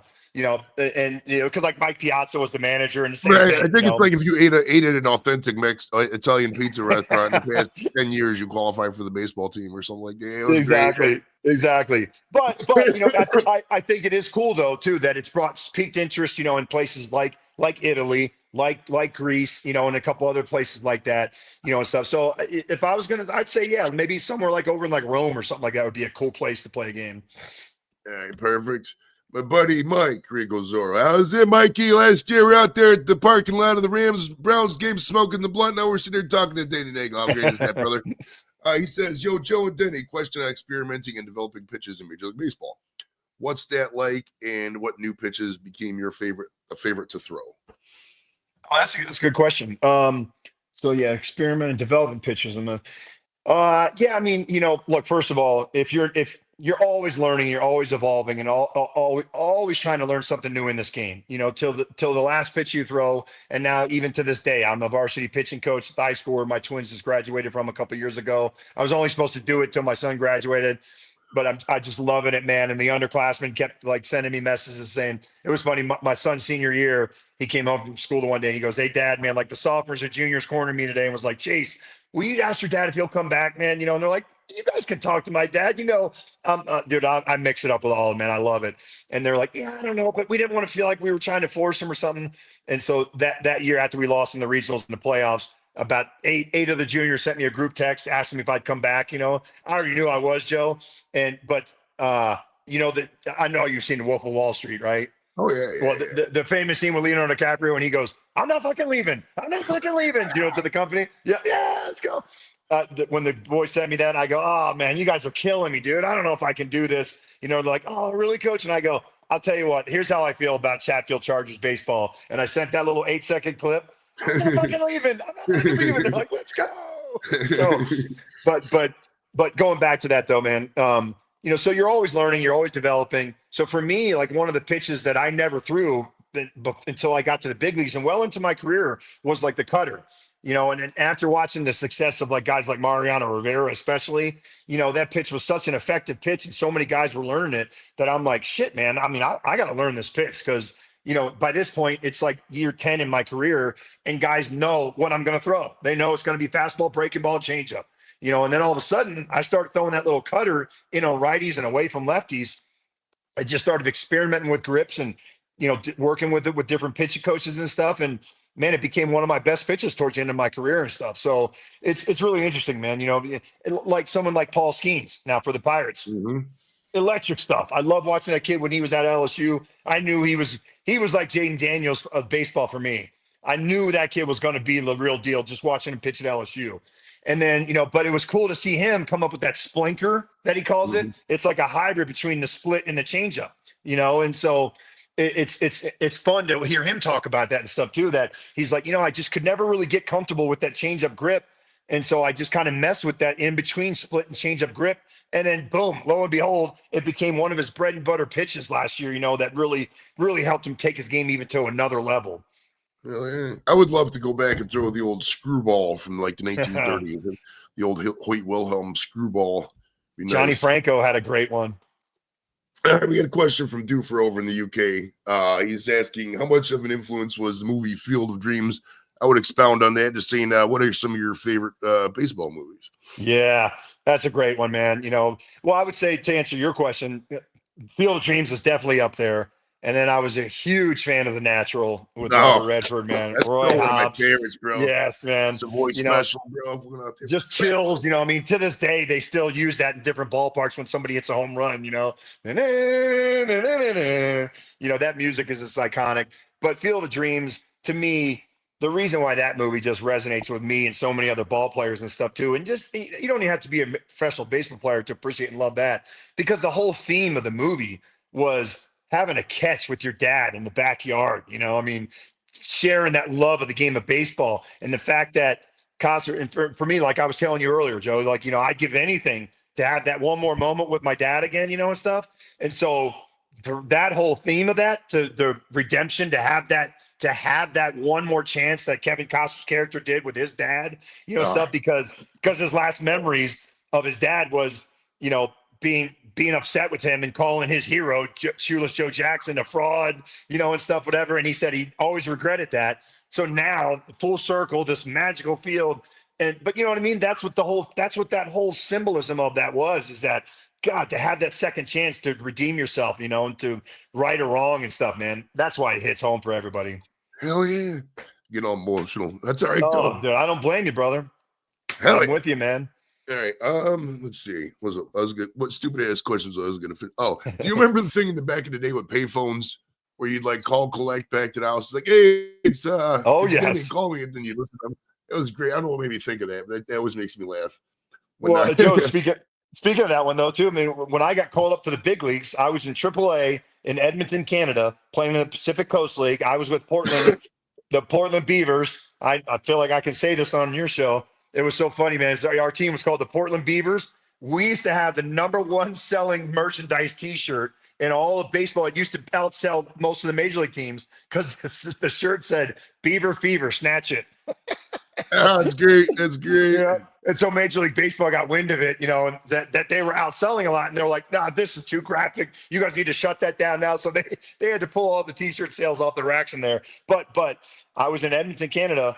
The coach at the time, Russ Nixon, he was a former Major League coach. When he told me I got called to the big leagues, I didn't have nobody had cell phones back then, so I had to call collect from the damn payphone right there at the Edmonton AAA Stadium to call my mom and dad and tell them that I got called up to the big leagues.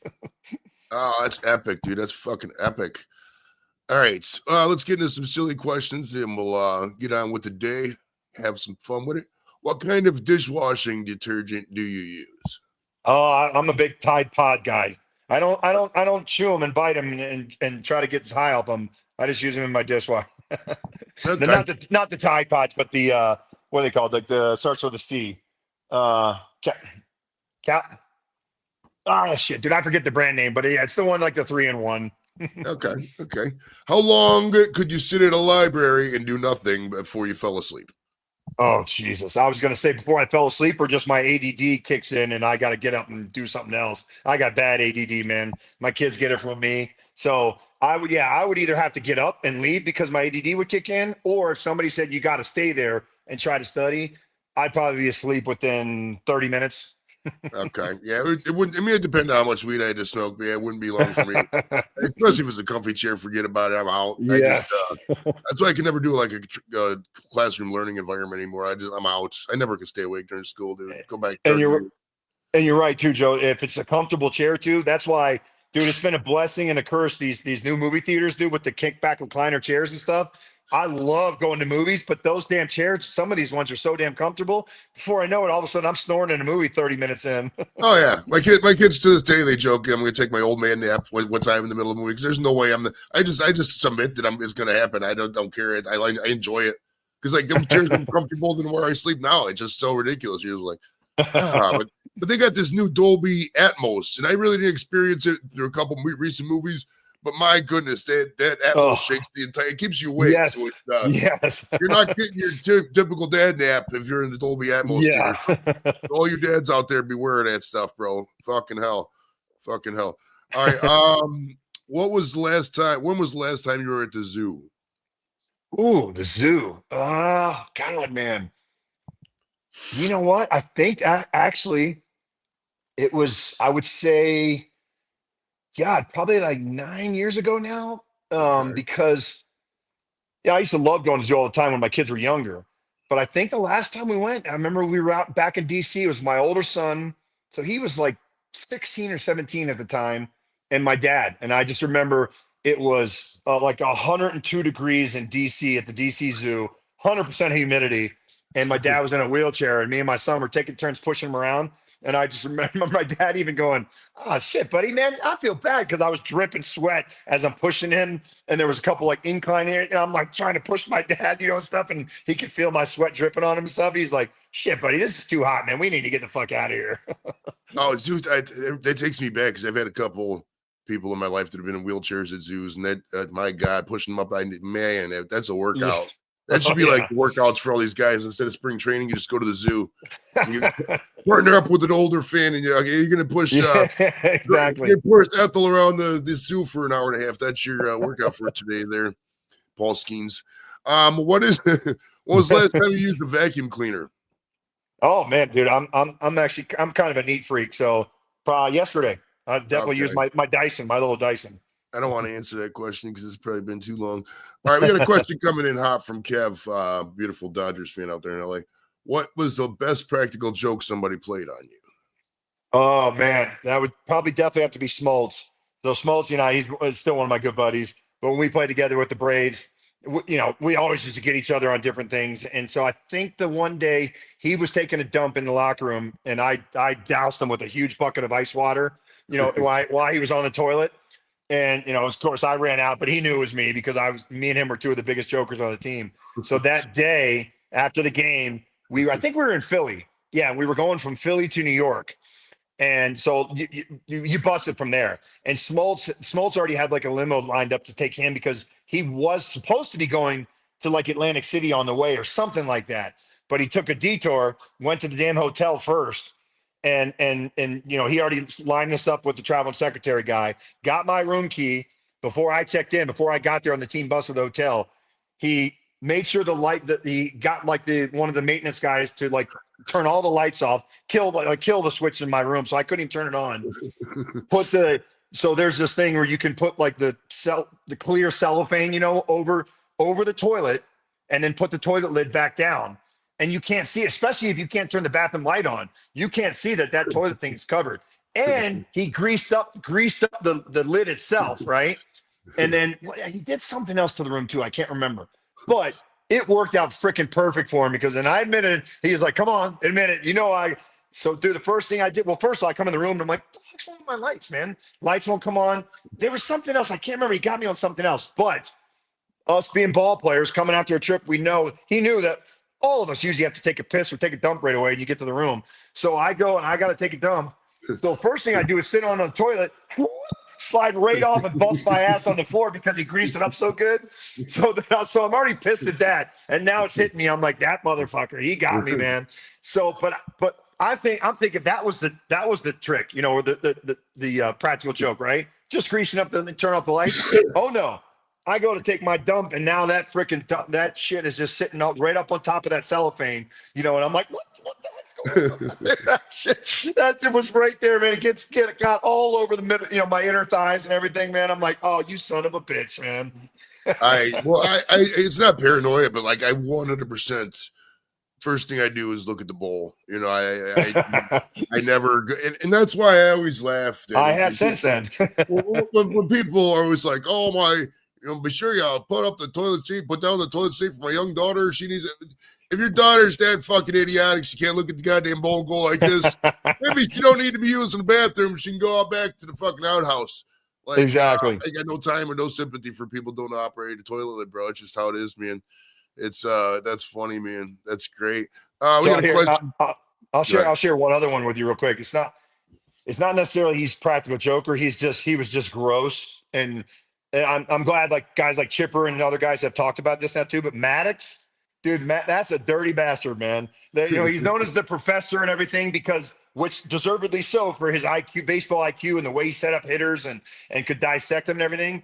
But dude, that guy was just nasty, man. He would pick the nastiest boogers, wipe it on your pants like during the game in the fifth inning or whatever, you know. So now you got this nasty green slimy booger on your pants. He would piss on you in the showers because, you know, as you're taking a shower and the warm water's going over you, you don't realize that he's doing that, you know. And many guys were targeted to that, because I remember the one game, you know, after the game, Smoltz had pitched, I think, and I'm next to the Maddox in the showers. Chipper's right across from us, and Maddox says, "Hey, Nags, what'd you think of that like 2-1 slider that Smoltz threw to Bagwell tonight?" You know, and I'm like, oh shit, man, Maddox really wants to know my opinion. I'm like, yeah, I mean, dude, I think it was the right pitch. You know, he set him up. He just threw the.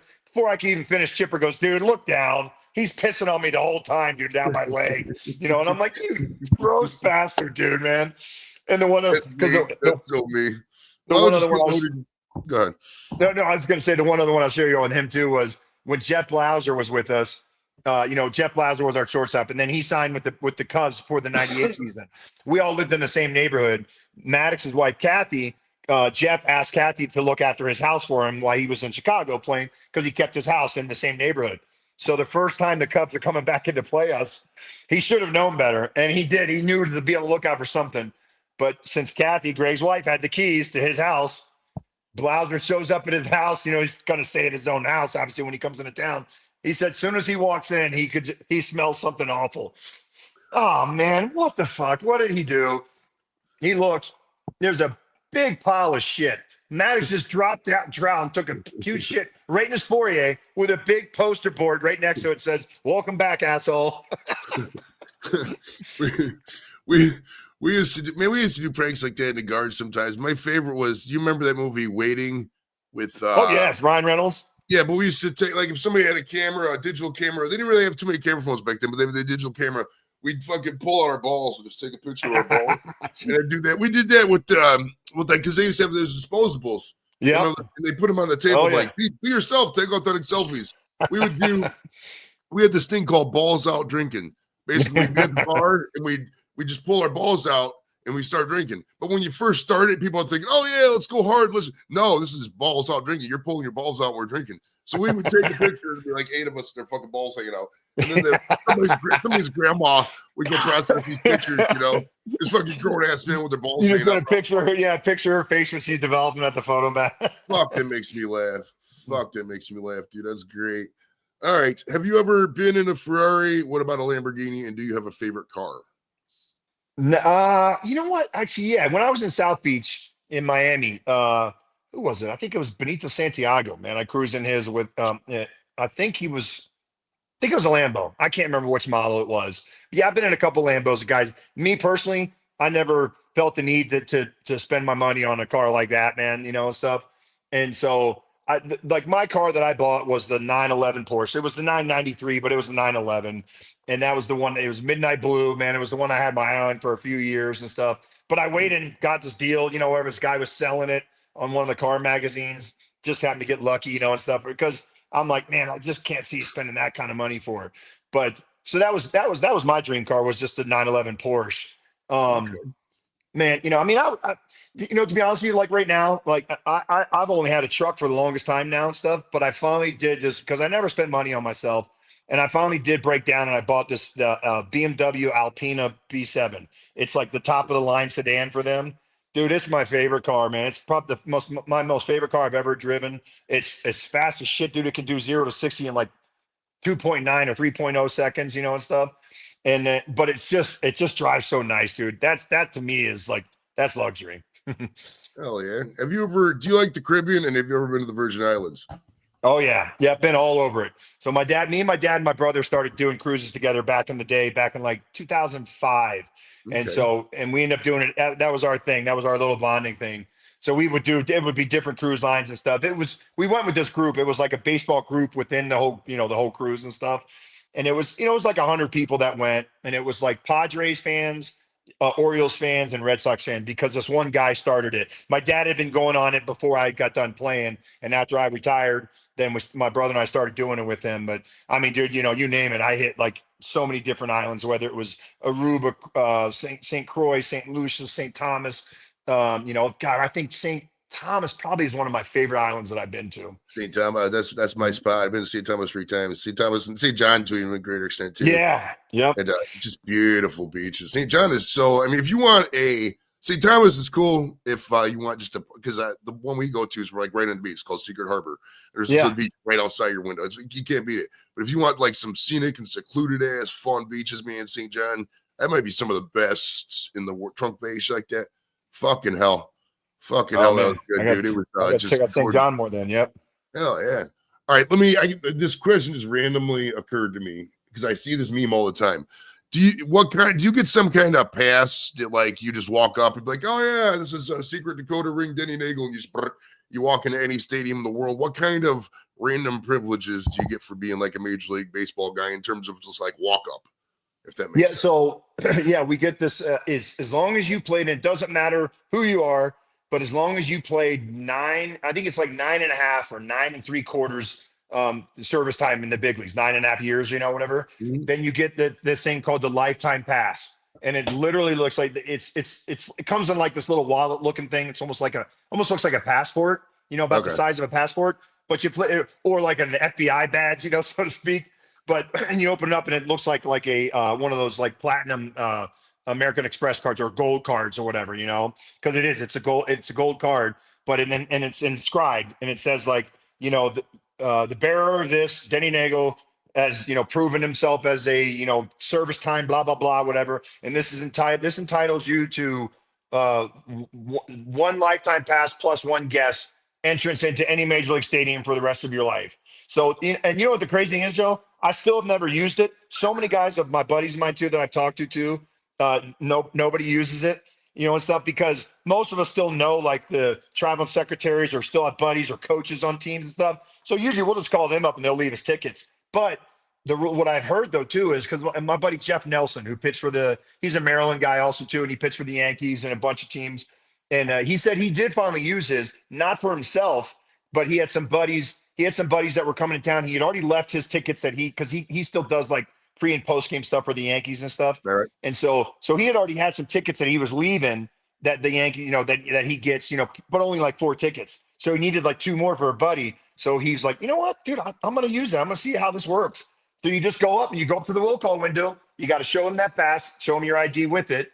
And then boom, they have to give you the 2 best seats available. So it's usually like in the family section anyways. Okay. As long as the game is not sold out, you'll get 2 tickets, like usually like in the family section somewhere around home plate. Okay. So it's like a space available or a standby and flying kind of thing. Okay. That makes sense. Exactly. Okay. Yep. That's cool as hell. One of these days I'm going to try it. Right. You gotta get you guys need to do a program, get like 10 years from the fantasy camp. Actually, dude, that'd be a great program. Next time you're down at fantasy camp. Dude, I would have loved to went to fantasy camp back in the day with my dad. You can still go, man. I still can. My son's not really, he doesn't really like baseball. He really doesn't. Yeah, they don't give a fuck about any kind of sports. They like all that Japanese animation stuff. Yeah, my older son is that way, man. It's not like an old guy talking about that Japanese animation stuff. Dude, I went and took these guys to see this movie, Denny. It was My Hero Academia, I think it was. Or high school God, my son, he wanted me to go to that. Yeah. I might as well have been fucking sitting there and watching Japanese kabuki theater. I had no clue what was going on. Me neither, brother. Even subtitles, it was what I mean. What, it made him happy. I don't get it, but my goodness gracious, that was ridiculous. All right, who are the top 3 most I'm going to put the most non-famous baseball, because you can just name 3 baseball players, but in your opinion, the top 3 non-famous baseball people you met in your life? Well, I got to meet Donald Trump when I did 2 different. Remember the show, The Best Damn Sports Show, period? Oh yeah. So I did.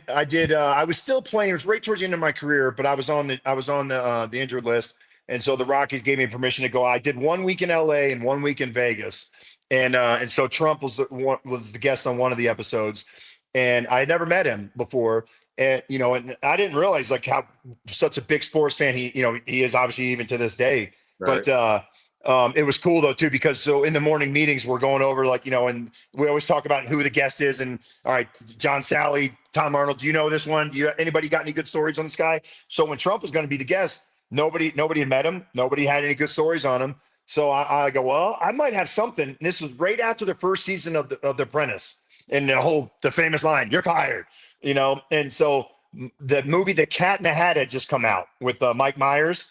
And there's a scene though too where Sean Hayes, the actor, the guy from Will and Grace, he was like the mom's boss in the movie, and he fired her, and he did it, but he goes, "You're fired," and my son thought it was the funniest freaking thing on the planet. He would just crack up on it. So I said, my son just loved going around saying that. And they're like, "That's perfect. We know how we're going to write it in." So Trump's on, we're talking to him, and so finally I go, "So Mr. Trump, I understand, that you guys have already been greenlit for season 2 of The Apprentice."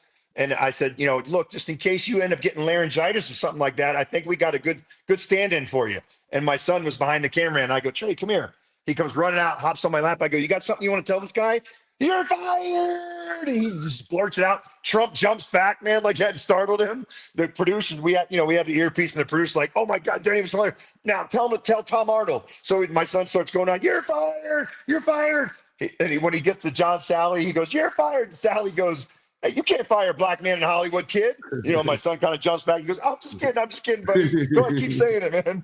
So it was funny. It ended up being the lead in to like Entertainment Tonight that night and stuff too. My son's like, "Dad, am I famous now?" And I said, "For 15 minutes you are, buddy." Trump was definitely up there. I would say Muhammad Ali was, not baseball, but obviously one of the most iconic sports heroes you can ever meet. What a cool guy, man. I met him at this autograph show down in Atlanta that we did together. And dude, they offered me, because this was back when I was still playing. I was just coming off my best year, Joe. And they said, "We can either pay you X amount of dollars, or we could pay you half of the amount they were offering me. And Muhammad Ali's going to sign a bunch of boxing gloves for you." I'm like, "Shit, dude, I'll do it just for the boxing gloves. Are you kidding me?" And then he brought this bag over and dropped them off to me and showed me a couple of magic tricks that he loved to do. He couldn't have been cooler, man. He was awesome. So I would say Trump, Muhammad Ali, and then, God, man, the third one, trying to think like somebody that would be really good, like rock stars. So because I've been lucky, man. I was always into like the the movie stars, and one of my good friends is Jonathan Silverman, the guy from Weekend at Bernie's. Okay.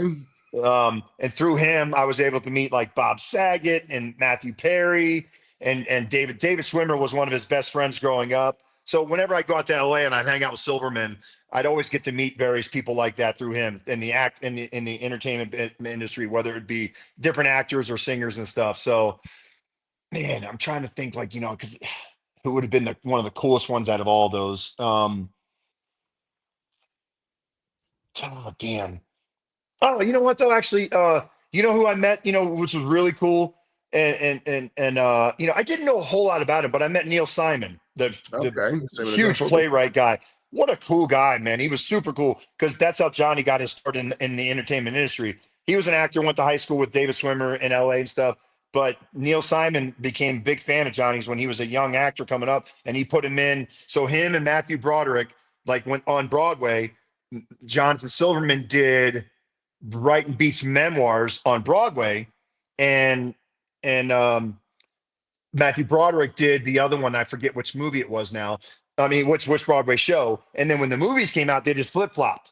So then Johnny did, whatever the movie version of it and stuff, whatever. But he ended up doing like 3 or 4 different Neil Simon plays and stuff. And he's just a big baseball fan, a really neat guy. Okay. Brian from the Every Day's a Saturday, he wants to know, he says, what are your thoughts on guys like Canseco McGuire? I always love Canseco McGuire. I mean, Canseco's kind of I don't know how he's out there. I'll put it like that. Like that Lenny Dykstra just doesn't give a fuck about. Yep. Let me ask you about that. I mean, everybody knows a lot about McGuire because he's been out there in the public, but like when you just walk up to somebody like Canseco, is he just a complete goofball? Does he fuck? Like, what's your take on Canseco just like that? Well, because he got traded over to us with the Yankees when I was there too. So he finished up that season with us in 2000. Ended up hitting a couple of, mammoth Canseco bombs when he was there and stuff. But I got to hang out with him a couple of times. We went out the one night, when we went back to Oakland in his hometown, or, back in his stomping grounds and stuff. But, yeah, he's goofy. He's out there. You kind of look at him sometimes. He's kind of got those ticks, and stuff, whatever, with his eyes, and stuff. So when you're looking at him, yeah, you think, God, is this guy all there? But actually, man, his baseball IQ is very intelligent too. Like Clemens always talked about that. It was a lot greater than what people gave him credit for and stuff. And he was actually a good dude, man. I mean, yes, he's out there and people can talk about, talk smack that, yeah, maybe he ragged out or he sold out some of his boys and stuff, whatever, I mean, you can't blame him, because baseball kind of turned their back on him and stuff, Was he the only one doing steroids? Absolutely not. I mean, there's many cases for that. It came out on me. Look, man, I mean, I'm not afraid to say it. I was like Andy Pettit. I ended up taking some HGH and some testosterone back in the day when everybody was doing it because my shoulder was killing me. I didn't think for a second, Joe, that all of a sudden I was going to go from an 88 to 92 guy to 95, 98. And it didn't happen, and that's not what I did it for. I did it because I didn't want to go on the disabled list, and my shoulder felt like it was hanging by a thread at that point, and so I experimented with it, because I wanted to stay on the field. And a lot of guys who did it, whatever, did it for that reason and stuff, and there wasn't any testing and stuff. And, like someone like Mike Schmidt, I always applauded him for that when he would talk about it. He's like, look, man, if that shit was around like that, like it was, in my time, like it was during those guys' time, hell yeah, I probably would have done it too, man. If everybody was doing it and stuff. It's like back in the day when everybody took greenies, man. You hear guys like Pete Rose and all of them talk about it, and stuff. Greenies are just basically like the caffeine pills, and stuff, whatever, that you could just go over the Mexican border and get them from. They were called greenies because it was like a dark and light shade of green capsules that you took. And it was like the equivalent. If you took one pill, it was like the equivalent of drinking 3 or 4 cups of coffee. It just got you with how many, you play 162 games and a bunch of them are day games and stuff. You get tired of shit, man. So sometimes instead of having to drink those 3 or 4 cups of coffee, you just take one pill. It reminds me of that Saved by the Bell where Jesse got addicted to the caffeine pills. That was great. Yeah. My favorite Canseco thing was, I remember it was like when he was with Texas and they were playing the Tribe at the old Cleveland Stadium. And the ball, you know what I'm talking about. The fucking ball comes in, bounces right off his head, and goes into the fucking right field stands. And the headline in the Plain Dealer next day is "Boink, Tribe wins by a head" or so. Maybe last. Yep. Fuck, that was funny, dude. It was so funny. All right, we ask this question of every guest when they come on the show. Between the Beatles or Queen, who would you pick out of those two bands? Oh man, See, I know, I'm sure I'll probably even get some crap for it, but I would go with Queen just because it's the band that I can relate to more. It's the band that I grew up on that was just iconic even when I Right. was a kid growing up. And talk about memories too, man. When I can go back again to my dad and stuff. My dad coached our soccer team the one year, and my dad didn't know shit about soccer. None of the other parents wanted to step up. The guy who used to coach the team, I think he moved out of town or something, and so we didn't have a coach. My dad ended up coaching. He was learning on the go, and we ended up having this championship tournament right on the Naval Academy soccer field, which is right there on the Chesapeake Bay. Beautiful, right there on the by the water. And man, we played these couple teams that were like known as like the best soccer teams in the area, and we ended up coming through the whole tournament, winning a championship. And the theme song was "We Are the Champions" from Queen. And so I just remember having the old boom box. One of the parents had the boom box with the cassette tape, popping it in and listening to "We Are the Champions" jamming as we're all jumping up and down and stuff, man. So, that's what I grew up on, man. So I can relate more to Queen. I love the Beatles music, but I would just go to Queen because it's more sentimental to me too. That's funny you mentioned that We Are the Champions. I remember it was June 20th, 2016. It was the day after the Cavs won the title. I'm as soon as because I spent the night downtown. I got a room downtown.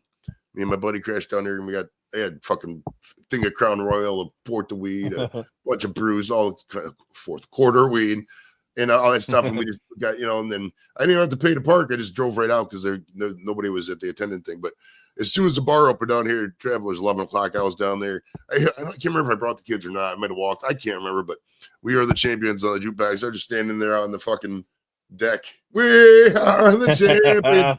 Still drunk and hungover as fuck. Yep. It's great. What absolutely, brother. Hell yeah. All right. What's something? Joe, I do have to run here in a couple minutes. Oh, yeah. We got one more question. We got here. You got it, brother. Right. What's something you haven't done yet you are sure you're going to do by the time you're 70? And what is your advice for your future self? Man, I would say, gosh. Well, you know what? I'll make it an easy one because I was going to say, if people always ask me the one question too is like, if you didn't become a baseball player, what would you do? So this is kind of a two-parter for me. I would say there's two things that I really want to do still. And because my go-to answer is that, when they used to say, hey, what do you think you would have done in your life, for a career if you didn't become a baseball player? And there was two answers to it because I almost went to the Air Force Academy to play baseball and basketball because I always thought maybe I'd be a fighter pilot. I always wanted to serve. I have a big affection and affinity for, my grandfathers, uncles, my dad, everybody served. Like I told you, my dad was in Norfolk. So I would have loved to have done that. But the funnest thing that I really want to do too was become an actor at some point. I just always loved it. I have such appreciation for it and stuff, man. So if there's one thing that I would love to do is to still, at the very least, I keep telling myself I'm going to take some more acting classes here locally. And at the very least, even just be in a play. I want to be in a play, local play, have some friends come out and see me in it and stuff, that if it's big, great. If it's not, I don't really care. But that I just want to do that. It's one of those bucket list items. And the last thing I will add on to that, Joe, is that the last thing I need to do still is that my tattoos are a tribute to my Irish Celtic roots and stuff. I'm like 95% Irish. My dad, I always promised my dad we were going to go over to the old country and see where we came from and stuff. Nagle, I guess there's a bunch of Nagles over there still. I was told that I was playing a charity golf tournament with the priest, literally came up with it with the collar on and everything. And he's like, oh, Nagle, good Irish Catholic boy, like that. And I was like, how do you know that? He goes, oh, there's lots of Nagles over in the old country. Have you never been, son? I'm like, no, I haven't, man. And so I kept promising my dad we were going to do it. We're going to do it.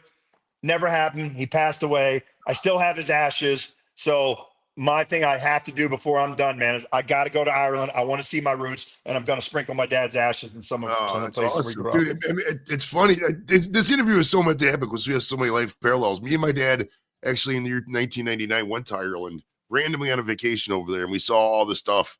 And I got a whole photo awesome, of man. Great vacation, man. Fuck, this is a fun interview, man. Yeah, God me bless too, brother. you, Denny Neagle. God damn, you're a great interview. Thanks everybody brother. for coming out, brother. And if anybody wants to get a hold of Denny, he's on Facebook, all the social medias, you know how Instagram, to do it. Yep. And have fun out there, man. God bless you, brother. And I'll definitely see you around. We'll see you guys next time. Have fun out there. Appreciate the day, people. Have fun. All right. And we are clear.